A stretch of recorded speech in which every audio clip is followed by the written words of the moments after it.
Boa tarde a todos. É com grande satisfação que a editora da Universidade Federal de Santa Maria, em parceria com o Observatório Socioeconômico da Covid-19 e com o curso de produção editorial, tem a satisfação de promover mais uma live. Hoje o nosso convidado é o jornalista Leonardo Neto, que é graduado pela Universidade Federal de Goiás, pós-graduado pela Pontifícia Universidade Católica de Goiás. Desde 2014 é editor-chefe do Publish News. Em 2019 foi eleito um dos 3 melhores jornalistas do mundo na cobertura do mercado editorial pela Feira do Livro de Londres e pela Publishers Association. Também ele está lançando um livro pela editora Oficina Raquel, que eu vou pedir depois para ele falar um pouco desse importante livro sobre personalidades, pessoas ligadas ao mercado editorial. Para fazer a mediação do debate, contamos com a nossa colega, a professora Marília de Araújo Barcelos, professora do Departamento de Ciências da Comunicação, foi coordenadora de 2014 a 2018 do curso de Comunicação Social, é doutora em Letras e Estudos de Literatura pela PUC-Rio. Mais uma vez, Leonardo, muito obrigado pela gentileza, por estar aqui passando em torno de uma hora e pouco, conversando com a gente. Espero que assim que passar essa pandemia, nos dê a honra e a satisfação de conhecer a Universidade Federal de Santa Maria, conhecer a editora da UFSM, para conversarmos pessoalmente. Mais uma vez, muito obrigado. O Leonardo, desde o nosso primeiro contato, foi extremamente acessível, muito disposto a participar desse nosso projeto. Passo, então, de antemão a palavra para a professora doutora Marília, para a condução dos trabalhos. Professora Marília, mais uma vez, muito obrigado.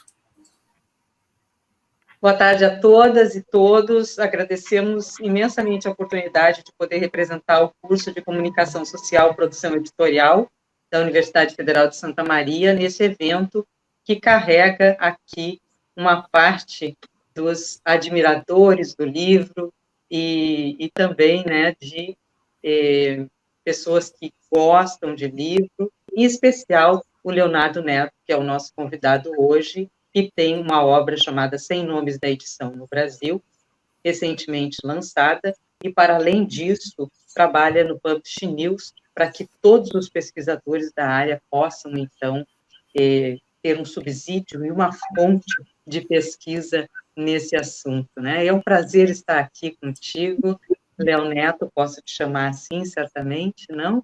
E passo a palavra para que tu possa conversar com o nosso público, contar tudo que tu sabe sobre o mercado editorial e mais um pouco.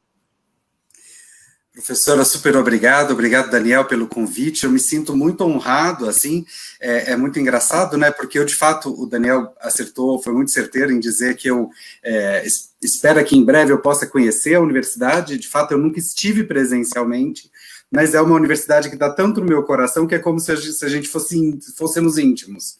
É uma universidade que eu acompanho à distância, mesmo que à distância, a sua produção, e me sinto muito feliz e muito honrado de estar aqui, muito feliz com o convite.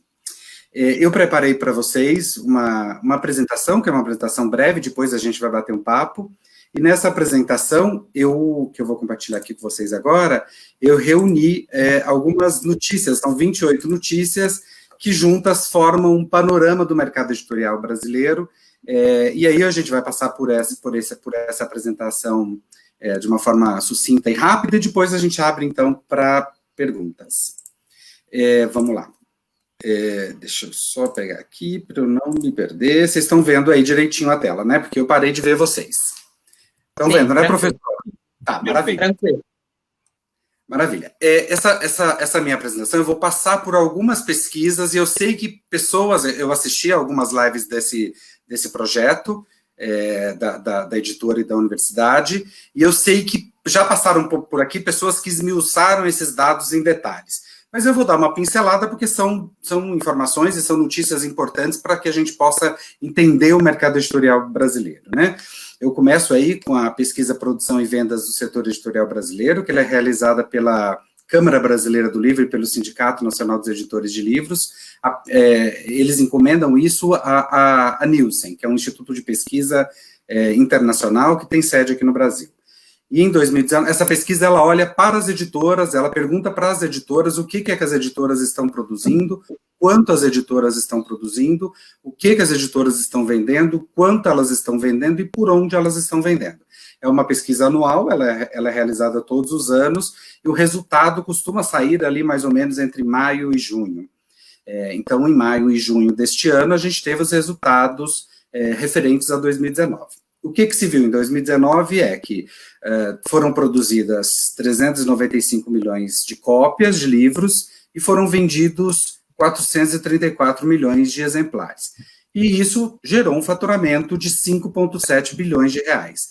A gente pode dizer que isso é o PIB da indústria, né? E aqui, professor, eu gosto muito de fazer um comparativo, que às vezes pode até ser meio anedotário, assim, né, mas me fez lembrar muito quando, no ano passado, eu acho, o presidente da República foi ao Twitter dele perguntar o que era Golden Shower. E aí muita gente criticou essa postura do presidente, né, de fazer uma troça com uma festa popular, que é o Carnaval, e que é tão importante para a cultura brasileira, mas que também é muito importante para a economia. E aí os jornais daquela ocasião traziam uma cifra que me deixou assustado, assim, sabe? Porque no Brasil, o brasileiro gasta, nos 4 dias de carnaval, 6,2 bilhões de reais. O PIB da indústria, num ano inteiro, foi de 5,7 bilhões. Então, a gente está falando de uma indústria pequena, né? Uma indústria relativamente pequena. É uma cifra, eu adoraria ter no meu bolso 5,7 bilhões de reais, mas em termos econômicos isso é uma indústria relativamente pequena. E aí eu trouxe aqui mais um slide da produção e vendas, né, que mostra aí que em 2019 o mercado brasileiro ainda estava numa certa ressaca, assim, do que aconteceu em 2018, lembrando que em 2018 teve pedido de recuperação judicial de Saraiva e Cultura, são duas grandes redes, importantes redes de varejo de livros no país, que juntas perfaziam coisa de 40%, a depender da editora até mais do que isso. Então, eram players muito relevantes que pediram recuperação judicial, e a gente vai olhar para eles daqui a pouco, ainda hoje. Então, o mercado estava meio ressaqueado, assim, com uma certa ressaquinha do que tinha acontecido em 2018, pisaram no freio, a gente pode ver aí que teve uma queda na produção de novos ISBNs, aí você vê novos títulos, caiu 6,6%, e houve uma aposta em reimpressões, não teve grandes novidades, quer dizer, eu vou reformular aqui o que eu disse. Não é que não teve grandes novidades. Caíram o número de lançamentos. Então, a indústria apostou mais em reimpressões, em relançamentos, e não trouxe grandes novidades, grandes números de novidades em 2019. Aí está como é dividido esse faturamento, né? As vendas a mercado são aquelas feitas em livrarias, em vendas diretas a escolas, em universidades, venda porta a porta, todas essas vendas que não são feitas a governo estão enquadradas aí em mercado, e as vendas a governo entram as vendas para programas do livro do governo federal, mas também compras menores de governos estaduais, de prefeituras, para recomposição de acervos de biblioteca, etc. Então, a gente vê aí que é um mercado que é fortemente dependente das compras governamentais, né? 1,6 bilhão de reais vem da compra de governos. E se você olha para o número de exemplares, é um número maior o governo, porque o governo consegue comprar em quantidades tão absurdamente grandes que ele consegue um preço muito menor.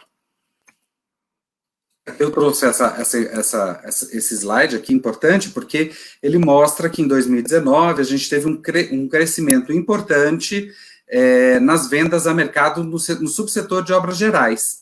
O que são as obras gerais? São o famoso livro de livraria, né? São aqueles livros que você vai encontrar na livraria. Não são livros didáticos e não são livros de CTP, que são os livros científicos, técnicos e profissionais. Então, essa categoria Obras Gerais, ela teve um crescimento importante aí de 14,8% em 2019.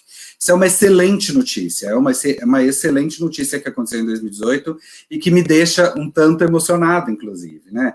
Eu tenho muitos amigos que são de comerciais de editoras e eu sei o quanto essa turma batalhou para poder fazer crescer esse bolo aí. Eles foram muito trabalhadores mesmo em 2019 para conseguir isso.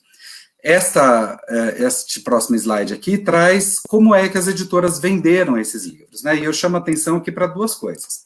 As livrarias continuam sendo o principal canal de vendas de livros no Brasil, aí com 41,6%. O rosinha aí, esse meio lilás, esse fúcsia, 2019 e o azulzinho 2018. Então teve uma queda, muito dessa ressaquinha que o mercado estava sentindo, as editoras resolveram não apostar tanto nas vendas para livrarias. Perdão, me chamaram? Não, né? E aí houve um crescimento importante aí das vendas em livrarias exclusivamente virtuais. O que são essas livrarias exclusivamente virtuais? Eu vou dar nome aos bois aqui, se vocês me permitem.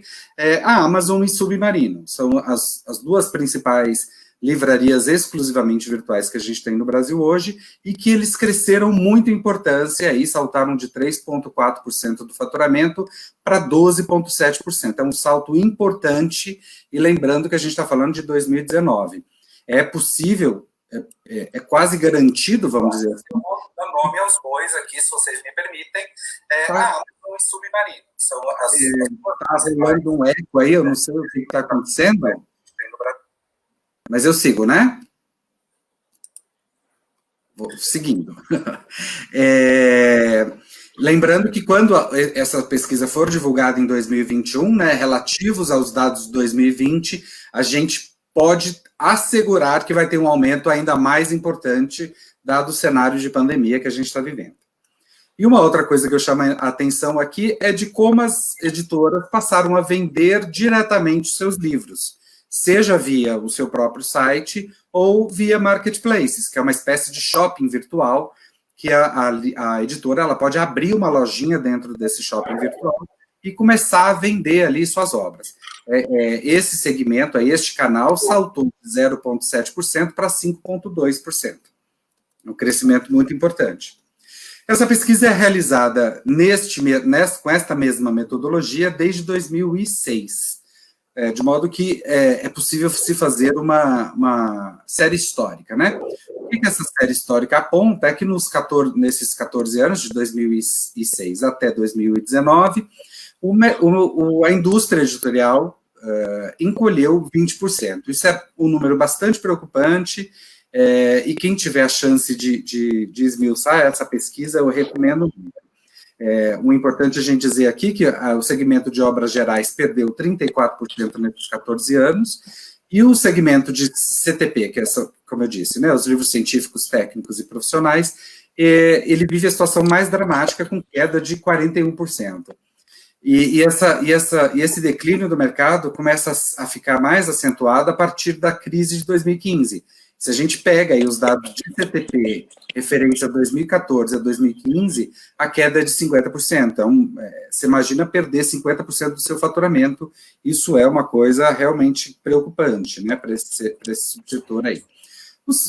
O subsetor de didáticos, ele tem uma certa estabilidade, porque o governo vai continuar sempre comprando, as crianças vão continuar sempre indo às escolas, então sempre vai ter uma demanda aí, então ele se mantém relativamente estável, tem uma perda de 8% nesses 14 anos, mas ela não é tão significativa assim. Agora, se você considera somente as vendas a mercado, a queda é de 23%, aí sim é uma coisa de se preocupar. O subsetor de religiosos, que, na minha modesta opinião, poderia muito bem estar dentro de obras gerais, né?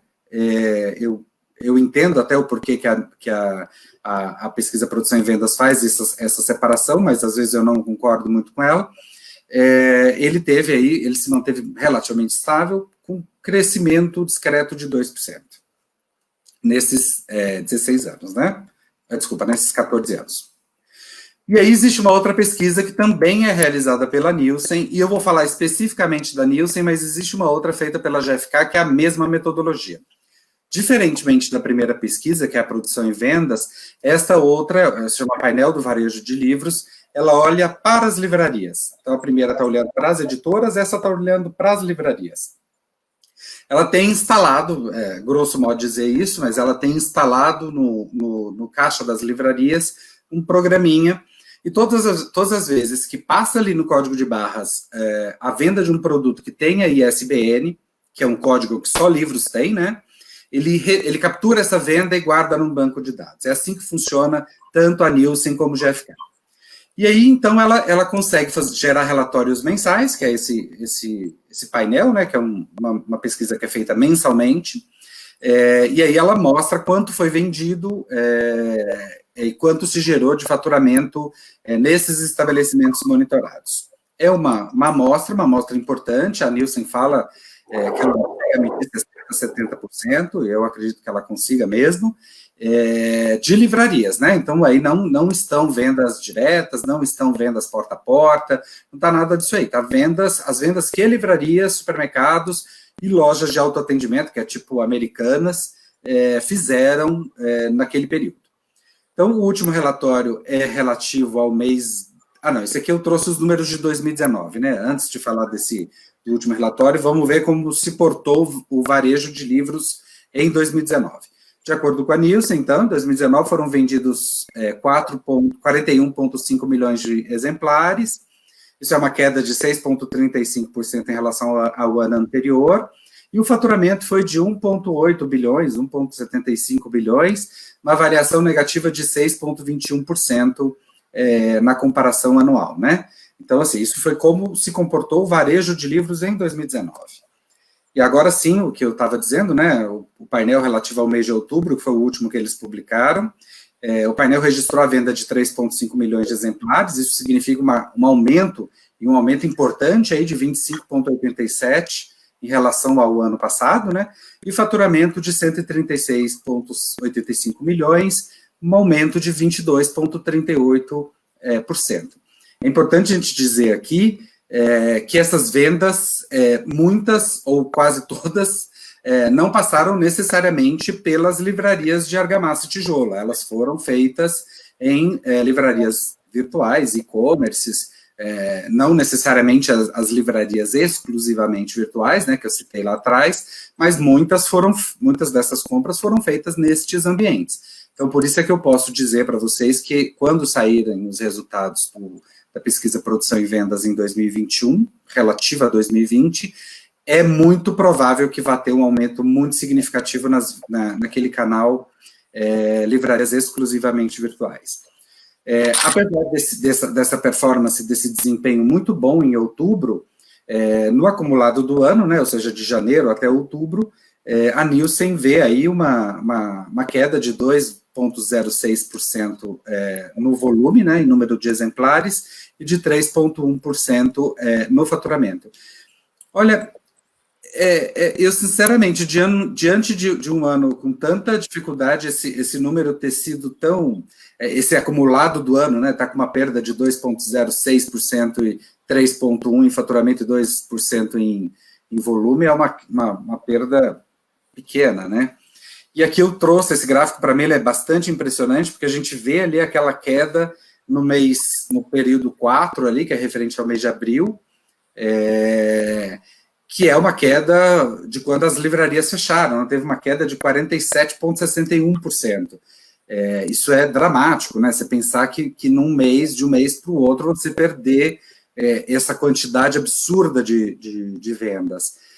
E aí, depois disso, o setor foi se recompondo, né? E está aí nesse resultado que a gente chegou aí, nesse acumulado de 2% no faturamento, perda de 2% apenas no faturamento anual.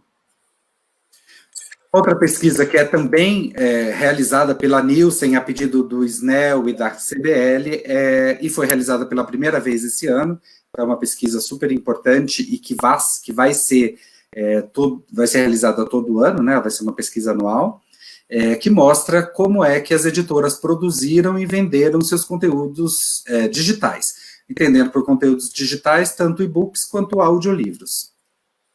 Então, as editoras brasileiras, no ano passado, essa também é uma pesquisa anual, então ela olha para o ano anterior, elas faturaram 103 milhões de reais. Em 2016, este mesmo consórcio, né, com essa, mais ou menos com a mesma metodologia, eles fizeram um censo do livro digital. E aí, em relação a estes dados de 2016, que eram os últimos disponíveis, né, a Nielsen fala num crescimento de 140% no faturamento em relação a 2016. Essa cifra representa 4% do valor apurado lá pela pesquisa Produção e Vendas, né? Então está comparando duas coisas aí, comparando o faturamento do livro impresso com o do livro digital, mas o livro digital perfaz aí 4% do faturamento total da indústria do livro de papel, e esse percentual cresce muito nas editoras maiores, chega a 10% naquelas que têm faturamento acima de 10 milhões de reais por ano. A grande maioria desses conteúdos digitais aí das editoras foram vendas em e-book, no formato e-book, 98% foram e-books e 2% em audiolivros. Tá? Então, no total, as vendas à la carte, né, que você vendeu a unidade, foram 71 milhões, e outros modelos de negócio perfizeram 32 milhões de reais. Aí, como é que esse mercado de e-book se comportou com a pandemia, né? Isso é uma notícia que eu trouxe aqui do mês 5, do mês de maio, dia 12 de maio. É uma entrevista que eu fiz com o Marcelo Gioia, que é o CEO e Country Manager da Bookwire aqui no Brasil. Bookwire é uma distribuidora de livros digitais de origem alemã e que se instalou aqui no Brasil já há alguns anos. Ele contou para mim nessa entrevista, é uma entrevista que eu acho que vale vocês lerem, que do dia 9 de março a 26 de abril, ou seja, quando o comércio estava fechado e as editoras ficaram desesperadas e começaram a fazer um monte de campanhas de gratuidades de e-books, eu mesmo baixei um monte, a Bookwire distribuiu 9,5 milhões de unidades de e-books entre gratuitos e pagos, né? E aí eu trouxe aqui uma aspa do Marcelo, que ele diz: para se fazer uma comparação, em 2019 distribuímos um pouco menos de 12 milhões de unidades. E nessa crise, em 49 ou 50 dias, foram distribuídos 9,5 milhões. 190 mil unidades de books todos os dias nesse período. É uma coisa absurda, e muito se perguntou se esses números iam se manter, como é que ia ser depois que passassem essas campanhas de gratuidade, se isso ia formar um novo comportamento do leitor brasileiro. Aí a própria Bookwire buscou essa resposta, e mais recentemente, essa matéria do dia 11 de novembro, ou seja, bem atual, eles divulgaram um balanço que eles chamaram de barômetro do livro digital aqui no Brasil, e esse relatório mostrou que houve um crescimento relevante nas vendas no período entre o pré-isolamento e o isolamento, com um pico entre abril e maio, que é aquilo que o Marcelo falava na entrevista anterior, mas o mais importante disso tudo é que o crescimento se sustenta nos períodos seguintes, criando um novo patamar de venda superior àquele apurado em 2019. Como mostra esse gráfico aí. Isso aí é faturamento, gente. Vocês veem essa linha vermelha, são os dados de 2020, a gente teve o pico lá em abril e maio, mas depois esse faturamento se manteve, ou seja, criando um novo patamar. A gente está falando de uma mudança absurda no comportamento do leitor, do consumidor de livros no Brasil, que, por conta da pandemia, ele teve uma aderência maior ao formato digital.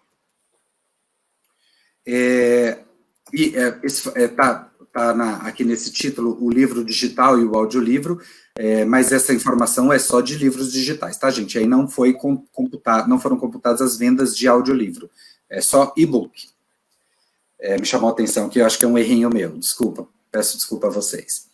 Uma outra pesquisa que é muito importante de todo mundo que quer trabalhar ou que trabalha com o livro tem que estar muito atento a ela, é a pesquisa Retratos da Leitura. Essa é uma pesquisa realizada a cada 4 anos, ela é encomendada ao IBOP pelo Instituto ProLivro, e ela vai perfilar o leitor brasileiro, né? Perguntar o que ele lê, o quanto ele lê, o que influencia, como ele consome a sua leitura, de que modo ele compra livros, todas essas questões ligadas ao perfil do leitor brasileiro estão nessa pesquisa, e é uma pesquisa muito grande, muito vasta, e traz dados muito importantes. Então, eu acho super importante todo mundo, de fato, se debruçar nela e entender muito bem isso aí. A triste notícia é que, entre a última edição e esta, entre 2015 e 2019, o Brasil perdeu 4,6 milhões de leitores. Isso é uma coisa, de fato, muito preocupante. Muito dessa perda, pela análise do próprio Instituto ProLivro, que veio junto com a pesquisa, né? Eles falam muito dessa competição pela atenção da pessoa, né? Que ela vai se dividir entre o tempo que ela tinha para leitura, agora é também para ouvir música no Spotify, assistir uma série no Netflix, assistir TV aberta, assistir uma série de outras coisas. Então, o tempo da gente continua tendo, o dia da gente continua tendo 24 horas, mas as ofertas de entretenimento são muito grandes, né? Então, o livro compete aí nessa atenção com outras plataformas. Uma informação muito importante que a Retratos trouxe é que a classe C é leitora e compradora de livros. A pesquisa apontou aí que 27 milhões dos brasileiros identificados na classe C são compradoras de livros. Isso é um dado muito importante. Aí está um número, né? 100,1 milhões de leitores nós somos hoje, né? 52% se diz leitor e 48% não leitor. A pesquisa ela tem um conceito de leitor, pela metodologia dela, né, e é uma metodologia internacional. Ela entende o leitor como aquele sujeito que leu um livro ou parte de um livro nos últimos 3 meses. Ou seja, é um conceito bem generoso, né? E aí tá aí a informação de 2019, que foram lidos 5 livros por ano, 2,5 livros inteiros e 2,4 livros em partes. Um dado muito importante que a pesquisa trouxe esse ano é que, e é uma novidade, né? Ela ranqueou as capitais brasileiras mais leitoras, e eu acho isso riquíssimo, você ir lá e olhar, né? Será que meu estado é mais leitor que o outro? É um dado super importante. E aqui é o que a gente pode entender como o copo cheio dessa história, né? Se por um lado a gente perdeu 4,6 milhões de leitores, os pequenos leitores aí na faixa dos 5 aos 10, eu olho aqui para o lado, gente, porque aqui do meu lado tem a tela grande. Na faixa de 5 a 10 anos, 48% diz que gosta de ler. Isso é um dado muito importante, né? E dos 11 aos 13, 33%. E aí começa a cair, né? Dos 14 aos 27, 24, 18 aos 24, 17, vai caindo conforme a gente vai envelhecendo. Mas é muito importante, né? Porque é na primeira infância que a gente se forma leitor, né? Então, 48% ali, na faixa etária de 5 a 10 anos, dizer que gosta de ler é bastante importante. Outro dado que é animador é que a pesquisa mostrou que 82% gostaria de ter lido mais.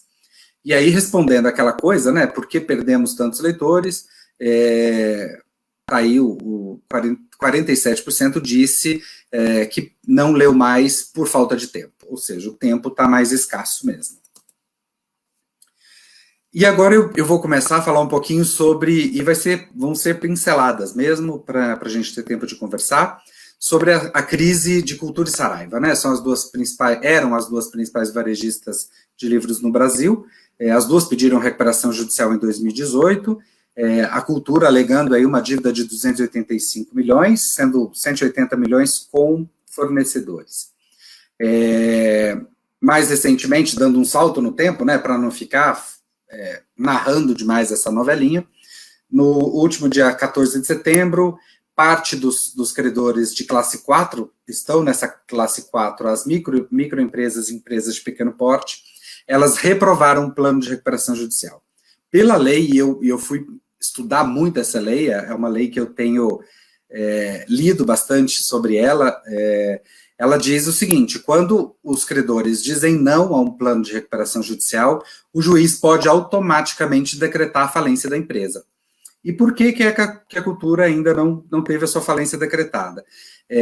Dois desses credores que tinham votado não, alegaram um erro ao votar, e depois do resultado já divulgado, eles falaram, não, a gente errou, não era bem isso que a gente queria ter votado, a gente queria ter aprovado esse plano.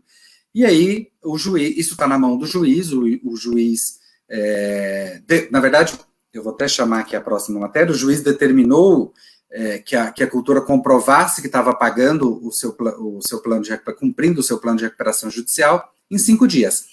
A Cultura, que a gente bem sabe não está cumprindo com este plano de recuperação judicial, pediu mais tempo, foi à justiça, recorreu, e o desembargador da segunda instância concedeu um prazo aí,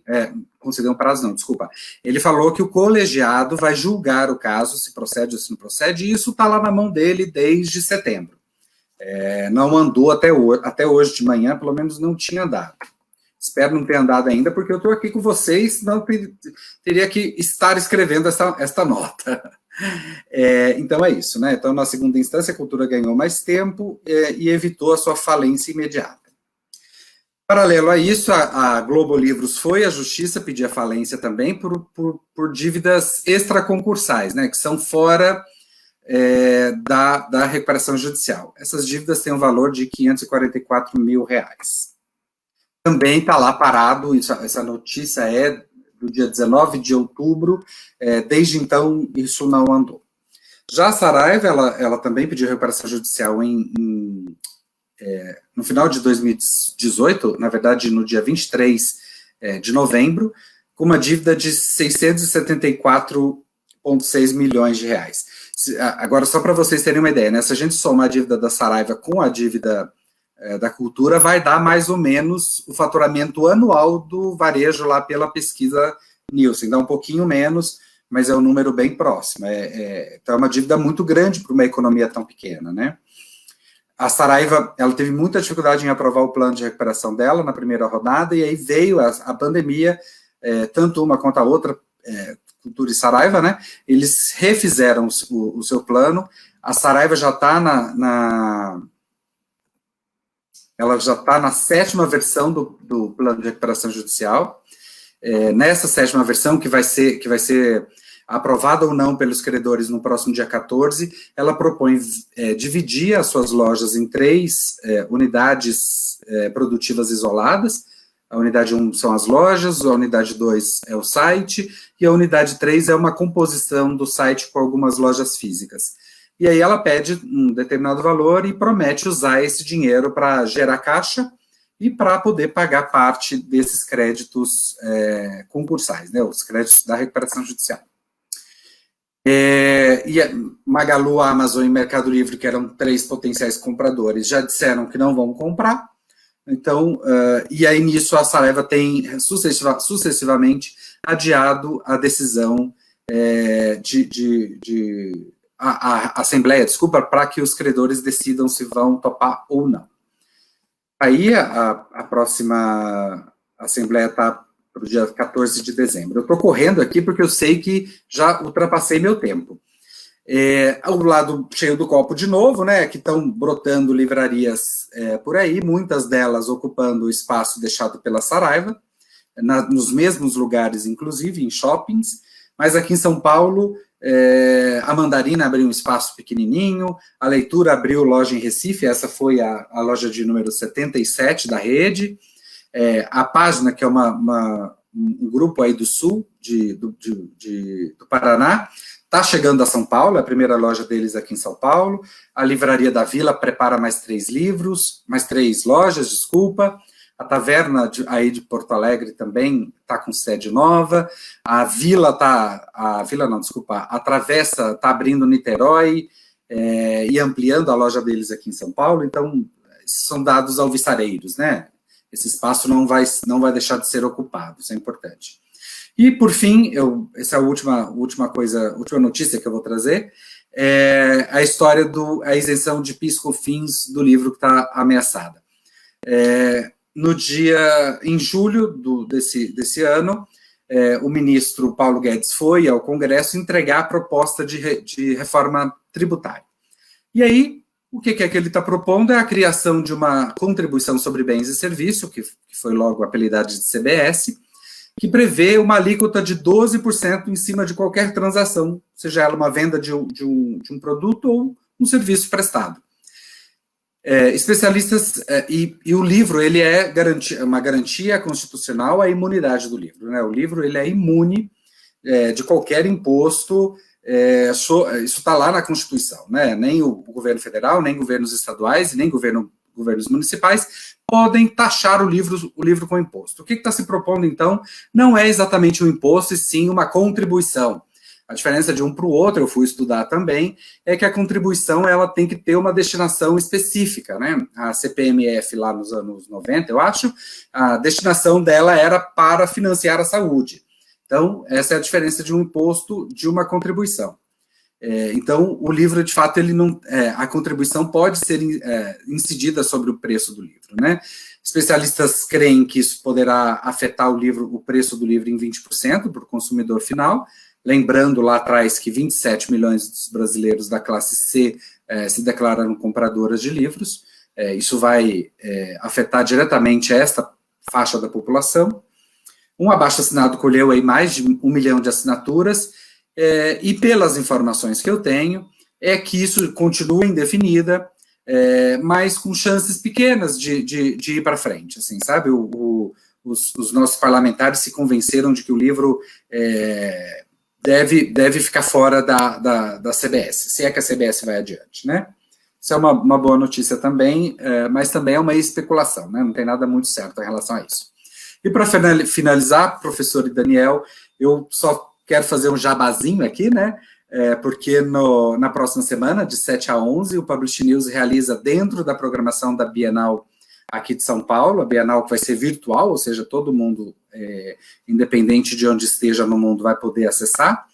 É uma programação gratuita, a gente vai discutir aí a diversidade, audiolivros, o ambiente de trabalho, e-commerce, no modelo que a gente pensou, multiformato, né? Então, cada uma dessas mesas vão ter um formato diferente, e eu conto muito que vocês estejam lá conosco. Se vocês acessarem o site do Publish News lá, vocês vão conseguir ver como se inscrever. Era isso.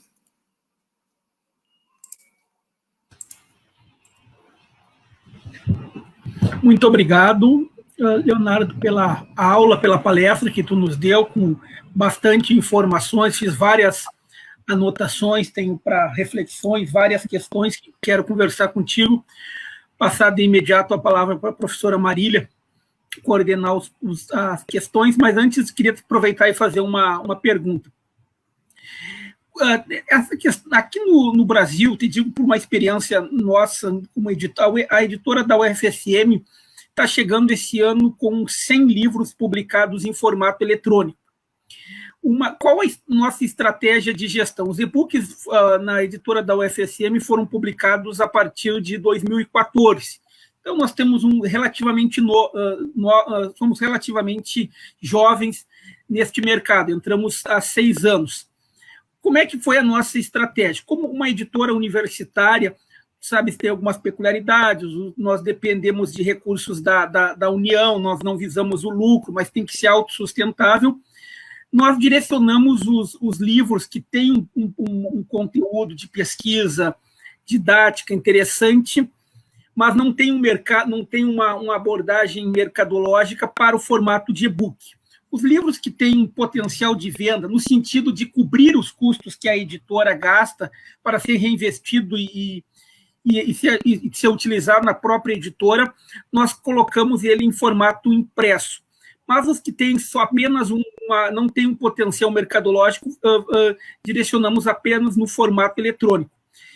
Tu acha que, pela tua experiência, tu acha que os e-books agora vieram a partir dessa crise que melhorou as vendas? Será que nós podemos dizer que eles vieram para ficar, que a partir de agora nós vamos ter um novo impulso, ainda não dá para dizer?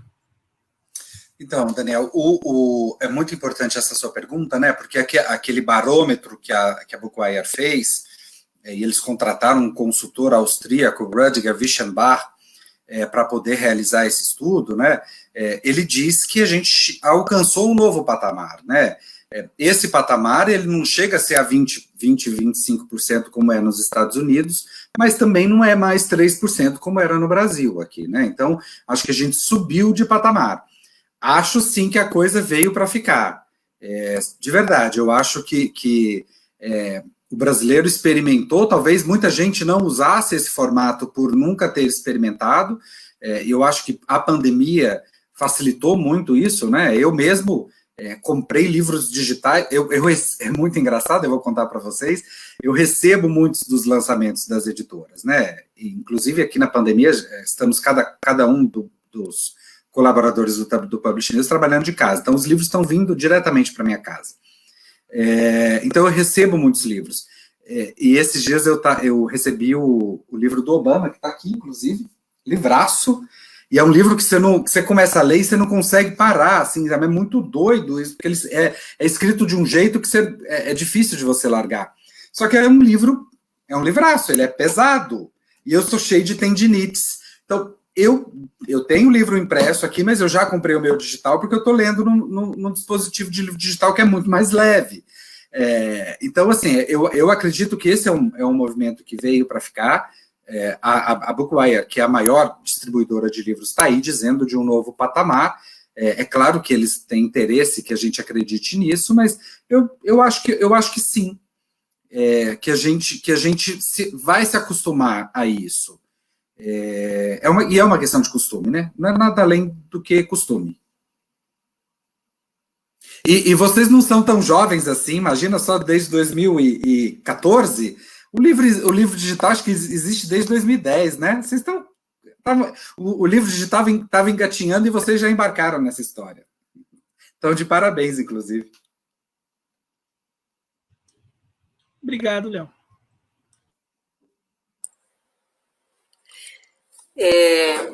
É muito, muito pertinente essa questão da gente trabalhar o mercado editorial a partir do que eu chamo de um agente da cadeia produtiva do livro, né?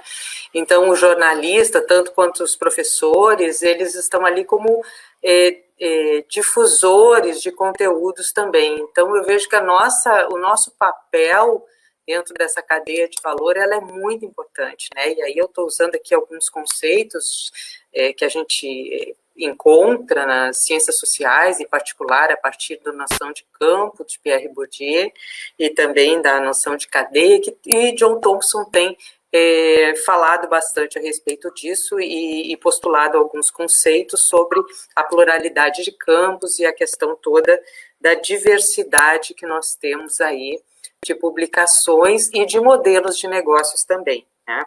Então, eu vejo, Leonardo, que tu trouxeste aqui um panorama das melhores referências que nós temos em pesquisa sobre o mercado editorial no Brasil. E aí, uma questão que me ocorreu, e eu vou levantá-la, reunindo também com os comentários aqui, mais particularmente da Juliana Segala e da Gisela Emanuele, durante a tua exposição, né? Então, a pergunta é o seguinte: quando a gente olha para a história editorial, nós temos aí, mais particularmente no finalzinho do século passado, a entrada dos grandes conglomerados, o que antes eram indústrias e editoras, né, familiares, são passadas para grandes empresas estrangeiras, a entrada da Prisa Santillana aqui no mercado, um modelo que antes vinha, que era... por exemplo, no Rio Grande do Sul, né, uma rede de livrarias como a Livraria do Globo, que havia 11 filiais espalhadas por todo o Rio Grande do Sul, ou a Sulina também, que acontecia no Rio Grande do Sul, também nesse mesmo modelo. Ela distribuía, ela tinha as lojas, ela editava, né? Mas era uma empresa familiar e uma empresa local. A Globo teve um desdobramento, não quero falar muito sobre isso, porque eu acho que a proposta é te deixar aqui falar, né? Mas, tendo em vista isso, assim, a importância do jornalismo dentro do mercado, né, editorial, assim, onde é que fica, onde é que tu vês, como é que tu vês o lugar de fala do jornalista, mediante essas informações do mercado editorial, uma vez que tu és o representante do maior e melhor, sob o meu ponto de vista, boletim do setor, né, no Brasil. Como tirar esse olhar de fala da hegemonia dos editores e começar a buscar um pouco na reportagem, talvez, ou de outros lugares de fala, que seja do leitor, né? Fiquei pensando um pouco isso. Eu acho que não é a proposta do Publish News, né? O Publish News tem uma outra proposta, mas eu queria que tu falasse um pouco assim sobre as inquietações desse teu lugar de jornalista dentro de um boletim como o Publish News e também, por que não, né? Como autor de um livro que denomina 100 nomes da edição no Brasil, em que eu imagino que a eleição desses nomes deve ter sido uma coisa também difícil, né, de se fazer. Então, um pouco isso, que tu traga o teu lugar de fala. Professora, super obrigada aí pelas palavras. Fico até um pouco emocionado, né? Esse livro me traz muitas emoções, assim. Mas vamos lá. Primeiro, ressaltar uma coisa que é super importante de a gente dizer, né? Acho que poucos países no mundo têm tantos instrumentos, poucas indústrias, poucos mercados editoriais no mundo têm tantos instrumentos quanto o Brasil tem hoje. E são construções relativamente muito recentes, né? Eu entrei no Publish News em 2014, ou seja, tem aí 7 anos, né? Em dezembro de 2014, vai fazer 7 anos daqui a pouco. Então, nesse período surgiram tantos estudos, porque o único estudo que tinha naquela época era a tal da pesquisa FIPE, que é a produção e vendas, que antes era realizada pela FIPE e hoje é realizada pela Nielsen, né? Então, assim, a única pesquisa de referência era essa, e era uma pesquisa anual, ou seja, você ia ter que esperar o ano inteiro para entender como é que essa indústria estava funcionando. Hoje não, a gente tem tantos outros instrumentos, e eu acho que isso é muito importante. Acho que a vida do editor hoje, ela é muito mais fácil do ponto de vista de planejamento, de estabelecer estratégias, do que era com Monteiro Lobato, por exemplo, que era um maluco, que era um sujeito completamente doido para o seu tempo, e que inventou coisas que perduraram e que perduram até hoje, né? Imagina só que ele foi o primeiro que fez a tal da consignação, que é essa coisa que o mercado discute até hoje, se foi bom ou se foi ruim para o mercado, né? Então, escrever o livro, aí já falando um pouco da minha função de jornalista e desse meu lugar de fala, pesquisar para esse livro me fez entender muito dessa indústria e compreender, inclusive, comportamentos de hoje, né? Essa história, por exemplo, da consignação que começou lá com o Lobato, eu entendo que ele queria ampliar e conseguiu a sua distribuição. Mas, ao mesmo tempo, isso feito na escala que é feita hoje, muitas vezes prejudica a própria indústria, né? Então, isso são coisas que começaram lá atrás, têm raízes muito mais anteriores do que a gente pode imaginar. E, naquela época, não existia pesquisa nenhuma, né? O Holloway traz ali no seu livro alguns dados, mas dados muito precários se comparados aos dados que a gente tem hoje, né, com o acuro que se tem hoje, né? Então, eu acho que a vida do editor hoje está muito fácil do ponto de vista de fomentar, de colocar em prática as suas estratégias, porque ele tem dados, tem informações. Agora, com relação à seleção do livro, né, outra coisa que eu anotei aqui, não, antes de falar da seleção, deixa eu responder a questão do lugar de fala, não só do jornalista Leonardo Neto, mas também do Publish News. O Publish News, como a senhora muito bem disse, é um veículo do mercado, né? É um veículo que quer entender e conversar e dialogar e dar voz, sobretudo, à indústria e ao varejo e ao comércio de livros, né? Então, a gente está em contato o tempo inteiro com editores e com livreiros. Mas autores e leitores, que são elos igualmente importantes, é claro que eles estão também no nosso radar, né? A gente quer que cada vez mais os leitores também se apropriem do Publish News como um veículo deles. As pessoas que gostam de livros, o Publish News é de vocês também. Isso me faz lembrar, eu entrei para o Publish News em 2014, e antes eu trabalhava no escritório de comunicação da Lu Fernandes, que é uma jornalista histórica aqui, que esteve à frente das Diretas Já, e é uma pessoa maravilhosa, que eu amo de paixão, e trabalhava ali com a Lu e atendia algumas editoras. E aí o Carlo Carrenho, que é o fundador do Publish News, tinha me chamado uma vez, eu declinei o convite, a segunda vez que ele me chamou, eu falei, deixa eu ver o que ele tem para me dizer. E fui. E vou fazer uma confissão que eu fui com um salário menor, enfim, uma série de coisas que eu tive que readequar a minha vida para poder estar lá. Não me arrependo em absolutamente nada. Mas teve uma pessoa que foi fundamental para eu tomar essa decisão, que foi Mary Del Priore, que eu cuidava da assessoria de imprensa da editora Planeta, e Mary era uma das autoras da casa, e eu escrevi para ela, olha, Mary, eu estou querendo sair da Planeta, ir para o Publish News, não sei o quê, estou te contando isso, e tal, e ela me respondeu, Léo, fosse você, eu ia. O Publish News é a bíblia de quem gosta de livros. E eu tenho isso muito na minha cabeça, assim, sabe? Eu escrevo para editor e para livreiro. Isso está muito claro, e eu preciso ter esse farol. Eu preciso saber para quem que eu estou escrevendo. Mas quando eu escrevo, eu não penso que eu estou escrevendo para iniciado, sabe? Eu quero que qualquer pessoa que goste de livro vá até a bíblia do livro, como a Mary disse, entenda do que eu estou falando. Então, eu uso e abuso, às vezes, de apostos, assim, para explicar certas coisas, né? E não acho que eu estou fazendo mal, não, porque, de fato, assim, o farol está iluminando o editor e o livreiro que sabe do que eu estou falando. Mas eu quero que a pessoa que goste de livro, independente se ela é autora, leitora, editora ou livreira, ela também entenda do que eu estou falando. Então, eu não tiro isso da minha frente, não. O leitor e os autores também, que é outro elo super importante, né? Muitas vezes eles acham que eles não têm voz no Publish News, porque, de fato, a gente não tem um espaço para entrevistar um autor, por exemplo. O Publish News não tem. Pode ser que um dia ele venha a ter, e 2021 a gente está chegando aí com 1 milhão de novidades, se preparem.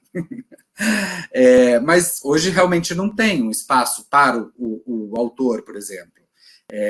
Mas ele nunca é deixado de lado, assim, sabe? A gente está sempre pensando que ele vai nos ler.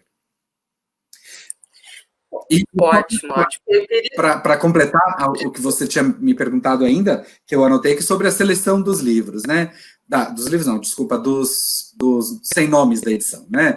A ideia do livro era contar a história do livro através de 100 editores. Essa seleção foi muito difícil e muito dolorosa de fazer, professora, porque e foi feita a muitas mãos. Eu saía perguntando, por exemplo, o Volney Canônica, que é um sujeito aí também do Sul, e é um grande especialista em literatura infantil e juvenil. Eu falei, Volney, quem na sua opinião, os editores de livros infantis que precisam estar no livro? Ele me disse, cheguei para um cara que gosta muito de HQ, falei assim, olha, você precisa me dizer quem é o editor de HQs que precisa estar no livro. Ele me disse.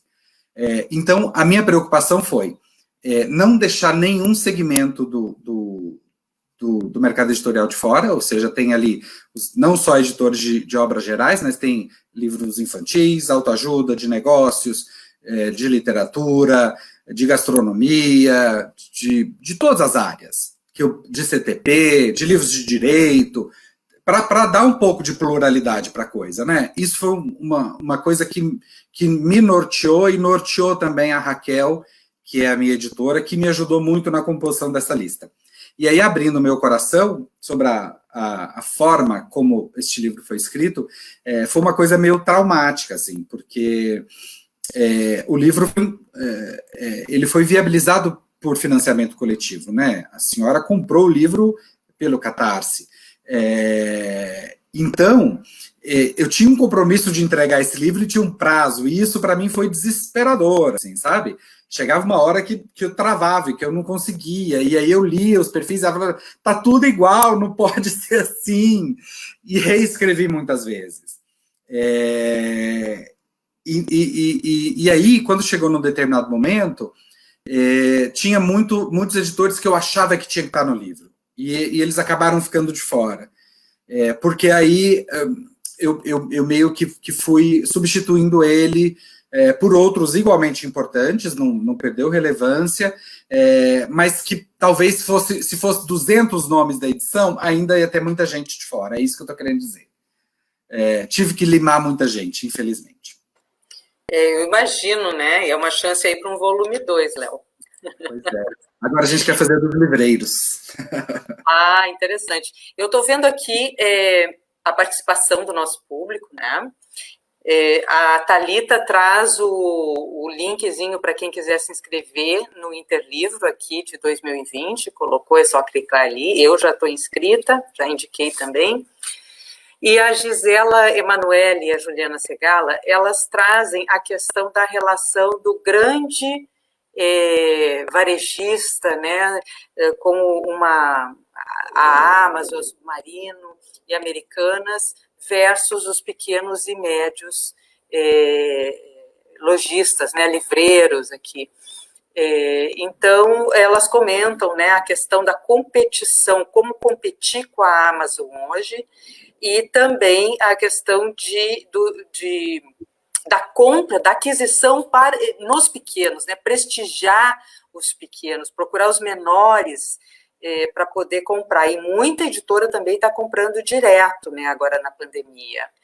Então, eu queria que tu falasse um pouquinho aí, reforçando esses dados que tu trouxeste da pesquisa, a relação entre uma Amazon e uma livraria de bairro, né? Essa é uma grande questão. Se essa pergunta me fosse feita antes da pandemia, eu teria uma postura muito otimista, assim, sabe? Porque foi o que aconteceu nos Estados Unidos, né? As livrarias pequenas, livrarias de rua, elas começaram a reaparecer depois da hecatombe da Amazon, né? A Amazon veio, destruiu um monte de livrarias, para falar o português muito claro, e de uns 2, 3 anos para cá, essas livrarias independentes, essas livrarias de 1, 2 lojas, livrarias pequenas, elas começaram a reaparecer nos Estados Unidos, a reflorescer mesmo. Eu gosto muito dessa metáfora, né, de imaginar um campo que está voltando a ser florido, né. Então, assim, a minha expectativa era de otimismo até o começo desse ano. Com a pandemia, a coisa ficou muito acirrada, né? Porque imagina só, a livraria se formou uma tempestade muito perfeita para players grandes como a Amazon e Submarino, e a pessoa citou aí também Americanas, né? Que não está lá nas livrarias exclusivamente virtuais, porque ela tem ali as suas lojas físicas também. Então, eu sinceramente, assim, eu torço muito, eu gosto muito, eu frequento muito, eu como leitor prefiro 1000 vezes comprar um livro numa livraria do meu bairro. Aqui tem a Zacara, aqui perto de casa, que é uma delícia, a Livraria da Tarde, que é perto do Publish News, que eu amo, a Livraria do Comendador, que eu frequentava bastante, mas que ontem eles anunciaram que estavam fechando aqui em São Paulo. Então, assim, eu particularmente como leitor gosto muito, mas eu sei que a sobrevivência e a competição neste ambiente tão acirrado para esses players menores vai ser muito difícil. E a solução, ao meu ver, está na curadoria. Curadoria é a grande palavra. Curadoria dos seus acervos, curadoria dos seus eventos, curadoria quando puder, né, claro. São Paulo ontem, a partir de hoje, na verdade, voltou uma fase aí, eu não sei como está em Santa Maria, mas aqui os números de casos começaram a subir e o comércio vai ter suas limitações também a partir de hoje. Então, assim, é um troço que é muito complicado da gente solucionar. Eu fico muito temeroso pelo que pode acontecer. Mas, ao mesmo tempo, a gente está vendo aí as médias redes ocupando espaço deixado pela Saraiva, algumas livrarias aqui em São Paulo inaugurou essa semana passada a Megafauna, eu não fui ainda, mas pelas fotos parece uma livraria linda, no Copan, né, que é um ícone da cidade, e eu torço muito para que essas livrarias, apostando na curadoria, elas consigam sobreviver, crescer e lutar pelo seu lugar ao sol, assim. Mas sem curadoria, tira o cavalinho da chuva, fio, porque não dá.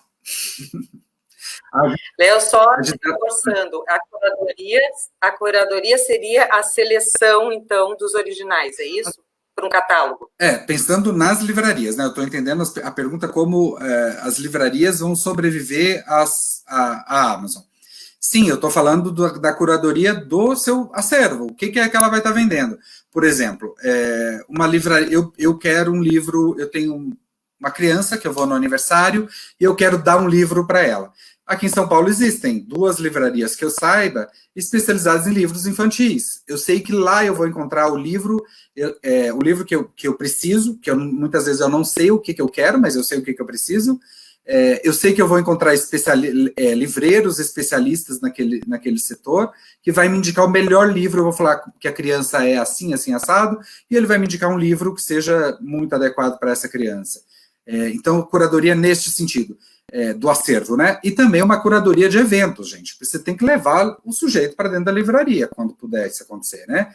Então, fazer uma programação de eventos que traga gente, que traga pessoas para andar dentro da livraria e comprar. Então, curadoria nesses 2 sentidos que eu estou falando. Ótimo, Léo. Agora até me ocorre a questão da França, por exemplo, que coloca o livro como um produto essencial, né? Quem dera. Tem uma perguntinha aqui do Arthur Vec, da Vec Editora. Ele diz assim... Como? Grande Arthur. O que vocês acham desse novo momento? Podemos dizer que com a pandemia as grandes editoras encolheram e as pequenas ganharam espaço? Ou são as pequenas que mais sofreram? Arthur, a gente não pode dizer que as grandes encolheram. A gente viu aí uma movimentação, até essa até estava na minha apresentação, mas dado o tempo curto que a gente teve, eu cortei no final das contas, que é uma grande notícia, talvez a grande notícia do ano, que foi a Bertelsmann, que é a dona da Penguin Random House, comprando a Simon & Schuster, ou seja, uma das 5 maiores editoras com a operação nos Estados Unidos, comprando uma outra das 5, da Big Five. Então, a gente não pode nunca dizer que as editoras pequenas, as editoras grandes estão encolhendo, muito pelo contrário, elas estão crescendo e essa tendência de concentração do mercado, ela é meio irrefreável, assim, eu acho muito difícil alguém conseguir frear essa tendência. Acho que as editoras grandes vão acabar comprando muitas das pequenas, e se a gente parar para pensar, a gente está formando aqui no Brasil um grande conglomerado editorial, que é o Grupo Companhia das Letras, cujo sócio majoritário com 70% das ações é a Penguin Random House, que já comprou o Zahar, já comprou o Brinquebook, já comprou parte dos selos de interesse geral da Santillana, incluindo aí Objetiva, Alfaguara e tudo mais. Então, acho que falar que as editoras grandes estão encolhendo, eu acho que não é verdade. Agora, as editoras pequenas, elas estão também no momento de bastante dificuldade, não está fácil, mas ela consegue, por ser pequena, você fica imaginando um grande navio que ele precisa manobrar, ele vai precisar de um prático para poder colocar ele ali dentro do porto. Um iatezinho, vai? Não vai precisar de tanta coisa, ele consegue navegar com mais tranquilidade, ele consegue se adequar melhor às marés. Então, eu acho que as editoras pequenas têm chance, diferente das livrarias pequenas. Não que as livrarias pequenas não tenham chance, não estou dizendo isso, pelo amor de Deus, mas eu acho que vai ser muito mais difícil para o varejo do que para as editoras. As editoras podem achar muitos outros caminhos para vender seus livros que não sejam exatamente só as livrarias, né? Então, pensando na editora pequena, eu acho que ela tem grandes chances de sobreviver. a crise de Saraiva, o que eu ouço, né, de grandes amigos que eu tenho, que são donos de editoras menores, eles falam que a crise de Saraiva e Cultura não afetaram tão diretamente eles, porque eles já não vendiam lá, ou o que vendia era muito pouco. Então, me parece que para o editor pequeno, ele não é que ele vá navegar em mares tranquilos, não é isso, mas que ele tem mais chances de navegar em mares mais rasos, vamos dizer assim, né? Ele não tem o calado tão profundo, então ele talvez consiga passar por esses mares de alguma forma. Torço muito, inclusive. O meu livro saiu por uma editora independente, né? Léo, obrigada por essa explicação. Eu estou trazendo aqui agora alguns dados que gostaria que tu retomasse em relação ao resultado do aumento dos e-books, da venda de e-books, e dentro disso o aumento de audiobooks. Como tu mesmo falaste, né, minha experiência também durante a pandemia foi um aumento da aquisição nessas duas modalidades. Antes, audiobook não era do meu gosto pessoal, por exemplo, e eu passei, então, a consumir. Inclusive pelo modelo de streaming, né? E aí, essa questão do suporte, ela tem também uma relação com o preço do livro, né? Nós já tivemos palestrantes aqui que falaram sobre a desvalorização até do valor do livro, né? Do preço final do livro. Mas eu queria te perguntar se tu tens alguma informação, algum posicionamento a respeito da lei do preço fixo. Como é que tu vês essa questão do preço do livro e de políticas públicas? Vamos lá. Sobre audiolivros, um dado muito importante, né? O que a gente tem está ali na pesquisa conteúdo digital editorial. Eu nunca lembro o nome dessa pesquisa. Essa pesquisa que mediu aí a produção e vendas de livros de conteúdos digitais, né? Tanto e-books quanto audiolivros. Ela fala que 2% do que foi vendido ano passado eram audiolivros, né? Então é um mercado ainda muito pequeno. O que se vê em mercados maiores é que o audiolivro sofreu um boom nos últimos 2 anos, né? A HarperCollins, por exemplo, num dos relatórios que ela emitiu há um ano e meio atrás, mais ou menos, ela disse que ela só conseguiu fechar no azul naquele ano por conta do crescimento das vendas de audiolivros. Então, assim, nos Estados Unidos, em parte da Europa, os audiolivros conseguiram conquistar um espaço muito grande. E dizem que isso é uma tendência nossa, né, do ser humano. A gente tem tem consumido mais conteúdo em áudio. A gente vê isso no podcast do Publish News. A gente recebeu hoje, inclusive, os dados do Spotify. A gente teve um crescimento absurdo, que eu vou falar para vocês, que eu estou procurando aqui, quer ver? Crescimento de 127% de seguidores, 95% do crescimento de ouvintes, 39% de crescimento de streaming e 22 horas a mais de pessoas ouvindo o podcast do Publish News. A audiência no Brasil cresceu 95% em relação ao ano passado. Então, a gente está ouvindo mais coisas, né? O podcast é um termômetro muito importante, indica que a gente vai começar a consumir mais conteúdos em áudio. Nesse sentido, os audiolivros têm grandes chances de decolar aqui no Brasil também. E a julgar pela aposta que grandes players internacionais estão fazendo, aqui no Brasil a gente teve a chegada da Storytel, que é uma plataforma sueca, a Kobo também se lançou em audiolivros aqui, uma plataforma nipo-canadense, e tem os players nacionais, né? A YouBook, Toca Livros, talvez esteja... o Google também começou a vender audiolivros e tudo mais. Então, a aposta está muito grande, e eu acredito que esse número, esse 2%, deve crescer para a pesquisa do ano que vem. Com relação ao preço do livro, né, você disse que alguém já passou por aqui e falou sobre a desvalorização do livro, do preço do livro, né? E é verdade, quando a gente olha a série histórica da produção e vendas do setor editorial brasileiro, você vê lá que o preço do livro caiu pela metade, assim, já deflacionado, né? Já trazido a preço presente, o preço do livro caiu pela metade. Isso é uma coisa muito grave e até ajuda a explicar não explica por si só, mas ajuda a explicar a crise das varejistas, né?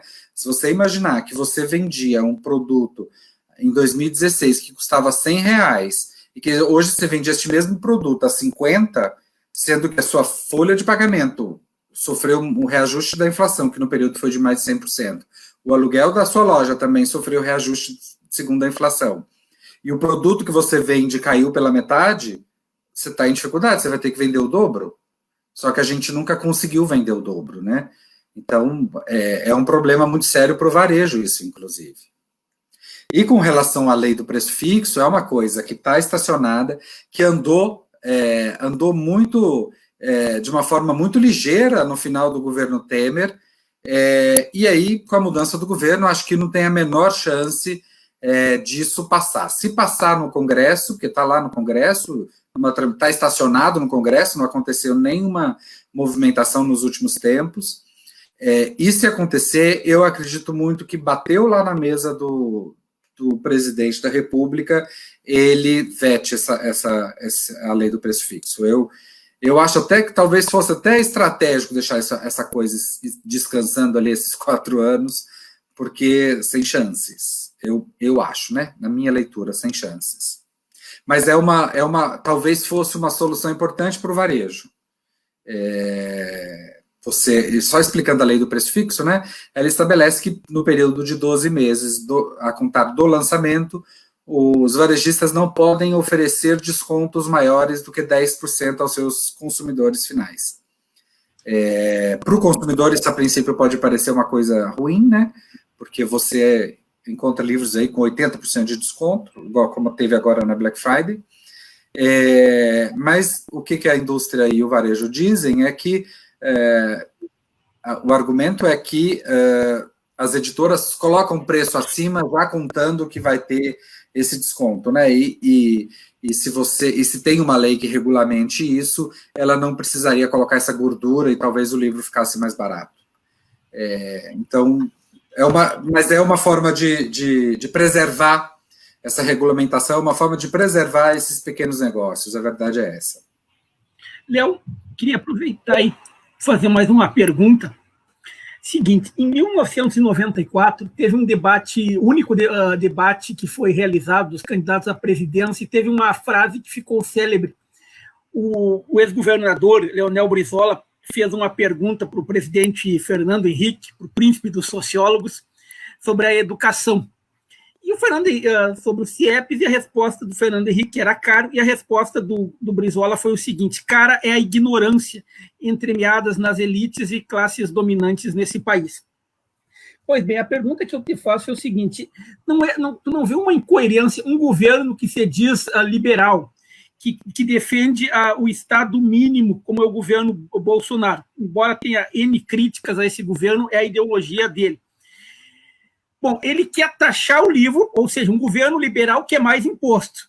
Ou seja, não seria num país que a gente vê N desigualdades, um país que está muito atrasado culturalmente, educacionalmente, se comparado aos países desenvolvidos.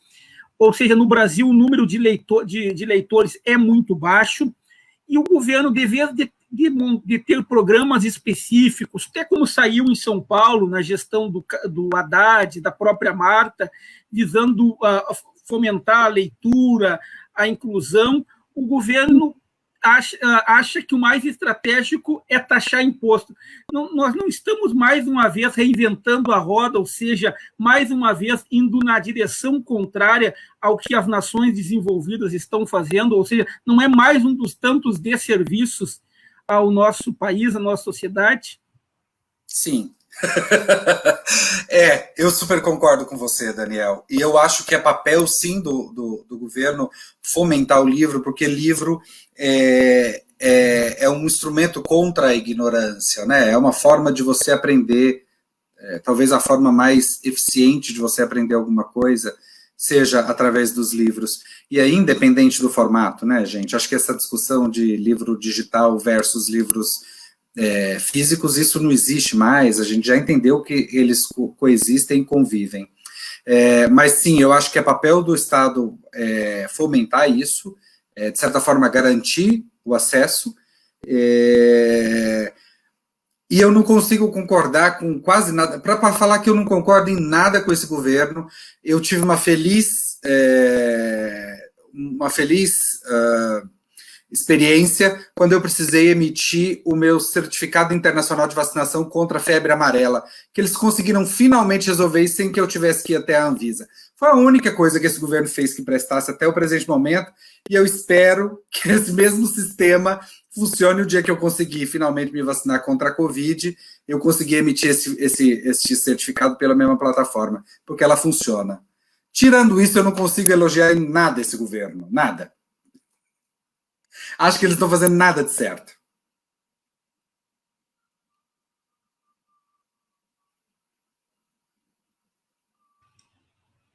Obrigado, Léo. Também concordo contigo. Temos mais alguma pergunta, Pro?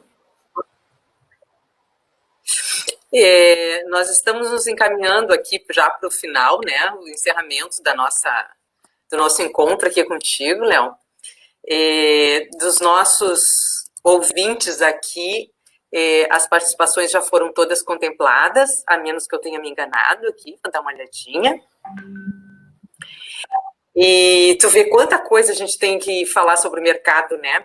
Eu queria uma dica tua, Léo, assim, para a gente encerrar essas questões sobre o mercado editorial. O Publish News é referência de boletim sobre o setor no Brasil, né?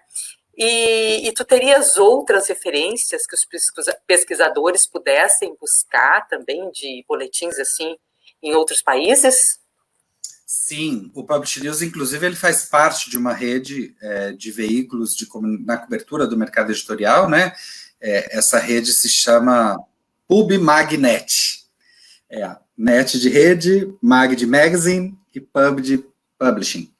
E aí existem The Bookseller no Reino Unido, Publishers Weekly nos Estados Unidos, Publishing Perspectives também nos Estados Unidos, mas que cobre meio que o mundo todo. Se quiser ir ler em idiomas mais, vamos dizer, exóticos, você pode ir na Bookdown na China, na Alemanha tem a Buch Report. Então são todos parceiros e que participam de uma rede, a gente tem discussões e projetos conjuntos aí o tempo todo. Essa rede se reúne, inclusive, fisicamente, quando possível, né? 2 vezes por ano, sempre em outubro, dentro da Feira do Livro de Frankfurt. Dessas reuniões eu e a equipe inteira do Publish News já participou, porque a gente costuma ir a Frankfurt, né? E também uma segunda reunião que acontece em fevereiro, sempre em algum país da Europa. Então, a gente trabalha em conjunto, né? Então, existem, sim, muitos, e são grandes referências, inclusive, para o Publish News, né? O The Bookseller, acho que ele tem quase 200 anos, assim, sabe? São veículos muito mais antigos, tradicionais, do que o Publish News, que completa 20 anos no ano que vem, por isso é que a gente vai estar cheio de novidades aí. Nossa, teremos notícias, então, dos 20 anos do Publish News no ano que vem, que legal. Excelente, Léo, excelente. Foi um prazer conversar contigo, eu vou agora passar a palavra para o professor Daniel Coronel, e agradeço, assim, de coração, né? Tu sabe que todos os dados que tu trouxeste aqui, eles reuniram, assim, muitas informações e virou referência na disciplina que eu ministro, tá? Então, teremos outros acessos aí posteriormente, porque eu realmente creio que esse conteúdo contempla muito o curso de Comunicação Social, Produção Editorial. E, no mais, acompanhando aí o teu trabalho, e só tenho a agradecer, porque o que vocês fazem é assim, vocês trazem à luz informações que os leitores e os pesquisadores demoram tempo demais para chegar nessa informação. Então, vocês facilitam esse trabalho de pesquisa, e isso é fundamental, não é de hoje, né? Isso já desde o tempo, assim, do Carlos Carreño. Se vocês procurarem no Google Acadêmico, ali o Publish News é referência de muitos trabalhos, né? Não sei se vocês têm ciência disso. Temos sim. E só lembrando, Pro, que o Publish News ele tem uma equipe, né? É uma equipe que é primorosa. A Thalita está aí assistindo a gente, inclusive, foi ela quem colocou o link. Mas é uma equipe que tem 10 pessoas trabalhando no Publish News hoje, né? Entre os sócios, os funcionários e os nossos colaboradores, né? Os editores de podcast, o editor de Publish News TV. Então, são 10 pessoas e são 10 pessoas lindas, assim, sabe? Que são... eu tenho muito orgulho de trabalhar com cada uma delas. E é muito engraçado que dia desses eu fiz uma apresentação sobre o Publish News, e aí a gente colocou a fotografia dessas 10 pessoas, e tem gente de toda cor, tem gente de todo jeito ali, sabe? É uma delícia. Eu acho isso muito gostoso, sabe? É uma turma que me dá muito orgulho, assim, muito orgulho mesmo.